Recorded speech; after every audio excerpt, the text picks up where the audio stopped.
guys, it's Melissa from Little Kosher Lunch.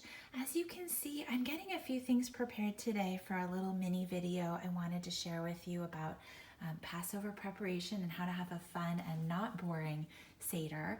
And I am preparing my haroset. This is a setup I have for my haroset ingredients, which I'll be preparing and taking to school this week for my daughters. And then I'm also boiling some eggs, which I want to have with a roasted egg sort of appearance. And I'm cooking shank bones for us for dinner tonight, which I'll then have a leftover bone from for my Seder plate next week. So this is just a multitasking video, just a couple seconds to show you how I've peeled an onion and I've put the peelings in one pot. And I'm gonna go ahead and set my eggs in and then cover with water and boil as I normally would. You can put a dash of vinegar in to help set the color, but this will give you a mottled, multicolored, sort of organic looking roasted egg for your Seder plate.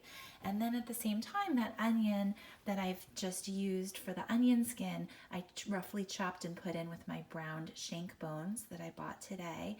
And that I'm gonna cover with a little bit of tomato sauce and some golden raisins and spices. And I'm planning to cook those North African style for our dinner. And then after we're done shredding and taking the meat off the bone, then I'll put those bones in my freezer and save them for Seder time. So that's a 2-for-1 using your onion skins and your onion for whatever you're cooking for Passover. Then over here, I'm planning just a very simple haroset, peeling my apples, chopping them, which I might do by hand since it's not so much, or you can put them in your food processor. And for the simplest Ashkenazi haroset, I'm planning to combine with a little bit of kosher wine, which is sweet, a little bit of sugar, some cinnamon, and a tad bit of lemon juice just to balance the flavor.